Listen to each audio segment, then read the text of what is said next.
کاشانۂ بصیرت ایک ایسا یوٹیوب چینل جس پر ہر قسم کی دینی کتب بالخصوص محروم بصارت افراد کے لیے آڈیو اور ویڈیو فارمیٹ میں دستیاب ہیں اور بالعموم تمام مسلمان برادران و خواہران کے لیے دستیاب ہیں۔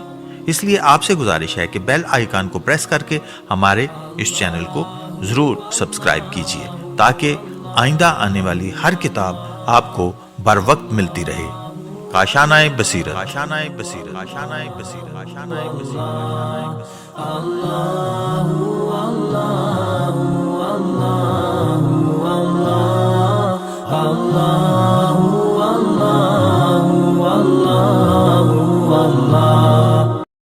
السلام علیکم ورحمۃ اللہ وبرکاتہ۔ آج 12 محرم تاریخ کا سیاہ ترین دن ہے جب اہل حرم قیدی بنا کر کوفے میں وارد ہوئے۔ اہل کوفہ قیدیوں کو دیکھنے کے لیے جمع ہیں۔ ایسے میں علی کی شیر دل بیٹی نے مختصر لیکن ایسا جامع خطبہ دیا کہ سب حیران ہیں۔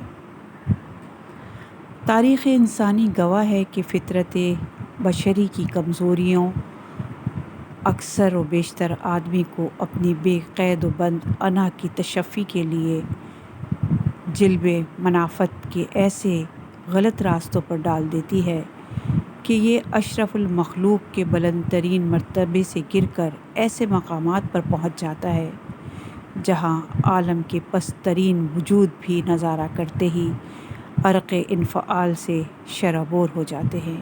یہی نہیں کہ تمنائے دولت، ہوس اقتدار یا جذبہ تمکنت ہی کے سبب فرزندان آدم ایک دوسرے کے اتصال کے در پہ ہوتے ہیں۔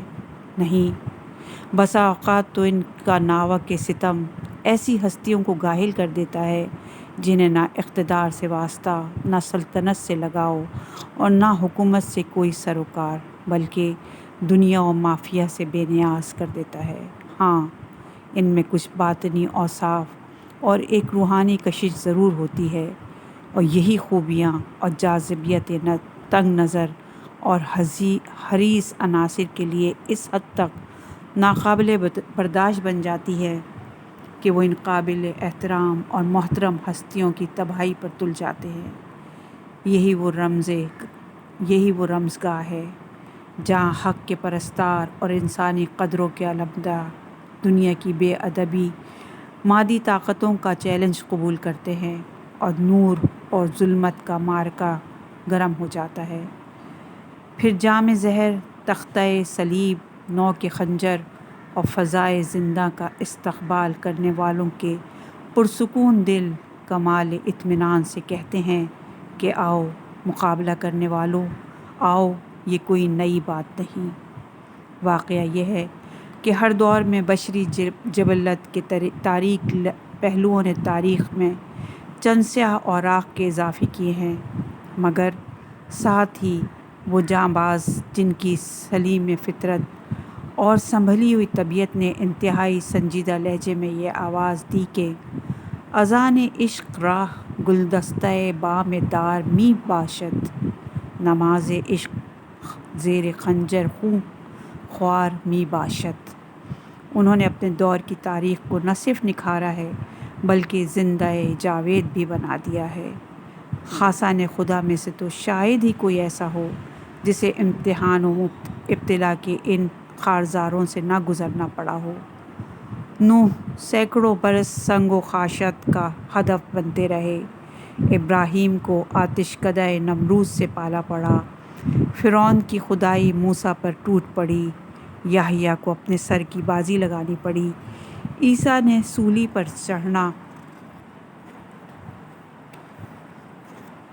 قبول کیا، اور دنیا نے خاتم الانبیاء کو یہ کہتے ہوئے سنا کہ جتنی تکلیفیں میں نے سہیں کسی نبی کو اتنی اذیتیں نہیں برداشت کرنا پڑیں۔ سچ ہے، ہر کے داریں بزم مقرب تر است، جام بلا بیشتریش می دہند۔ لیکن 61 ہجری میں فرات کے دہکتے ہوئے ساحل پر آزمائشوں کے جو حوصلہ شکن، زہرا گداز اور ہوش ربا نقشے دکھائی دیتے ہیں، کم از کم تاریخ عالم میں امتحان و ابتلا کی ایسی کوئی اور صورت نہیں دکھائی دیتی۔ قدم قدم پر مصائب کے پہاڑ، نفس نفس پر شدائد کی آندیاں، اور تاجدار کربلا حسین ابن علی کا یہ عالم کہ وہ العطش کی صداؤں میں مل رہا تھا سکون، وہ العطش کی صداؤں میں مل رہا تھا سکون، وہ ارجعی کی نداؤں میں اٹھ رہے تھے قدم۔ ایک دوپہر میں اس غریب نے کیا کیا دیکھا، کیسے کیسے مراحل سے گزرنا پڑا، اور کن کن کیفیات سے دوچار ہوا۔ انسانی دل اس قدر درد اور اس درجے تکلیف کی تاب بھی لا سکتا ہے یا نہیں؟ یہ ایسے سوالات ہیں جن کا جواب عالمی افکار کی قدرت سے باہر ہے۔ صبح عاشور سے ہنگام عصر تک جو کچھ بھی ہوا، اس کا تصور مشکل تھا کہ غروب آفتاب سے داستان غم کا ایک نیا باب کھل گیا، اور 11ویں کی سحر نے اپنا گریباں چاک کر کے کہا، قافلہ کربلا سے چل نکلا، زینب اب امتحان میں آئی۔ ابھی چند دن پہلے جب یہ قافلہ وارد کربلا ہوا تھا تو اس کی شان و شوکت عرب کے معزز ترین کاروانوں کی سی تھی، اور اب پھر ناقوں کے قدم کسی دوسری بستی کی طرف نہیں بلکہ کوفے کی جانب بڑھ رہے ہیں۔ کوفہ، وہ شہروں کا شہر جس میں کچھ عرصے پہلے انتباہ حال اسیروں کی حکومت تھی۔ بازار سجے ہوئے، شاہراہیں آراستہ، ایک طرف تو مقامی تماشائیوں کا مجمع سمندر کی طرح ٹھاٹھے مار رہا تھا، دوسری جانب ان لٹے ہوئے پردیسیوں کو دیکھنے کے لیے اطراف اور انکاف کے باشندے بھی سیلاب کی مانند امڈے چلے آ رہے تھے۔ سپاہ شام کا ایک دستہ ان کے سامنے سے باجا بجاتا ہوا گزرا، مشتاق دید آنکھیں پھاڑ پھاڑ کر دیکھنے لگے، اور پھر فوج کے کچھ بڑے افسروں کی سواریاں نظر آئیں جن کے ہاتھوں میں نیزے تھے، اور نیزوں کی انیوں پر بہت سے کٹے ہوئے سر تھے، اور ان کے پیچھے بے مقنع و چادر بیویوں کا ایک گروہ نمودار ہوا جو صدر بازار کے ایک پرہجوم چوراہے پر لا کر کھڑا کر دیا گیا۔ سرکاری اطلاعات کے مطابق تو یہ ایک منحرف، باغی اور سرکشی کا پرچم لہرانے والے شخص اور اس کے مٹھی بھر ساتھیوں کے کٹے ہوئے سروں کا جلوس تھا۔ انہیں عبرتناک شکست دے کر ان کے پسماندگان کو فاتح فرما رواں کے نمائندے عبید اللہ ابن زیاد کے حضور پیش کرنے کے لیے خوشیوں بھری تقریب کا اہتمام اور مسرتوں سے چھلکتا ہوا ایک جشن برپا کیا گیا تھا۔ کسی نے کچھ کہا، کسی نے کچھ کہا، کیونکہ یزیدی سیاست کے تقاضوں کے پیش نظر حقیقت، واقع اور اصل حالات سے سب کو بے خبر رکھا گیا تھا، اور ادھر خون حسین کے ہر قطرے کو اسرار شہادت کی تفسیر مطلوب تھی، لہٰذا اس کی عظیم مقصد کی عظیم نگہباں بھلا کیسے خاموش رہتی۔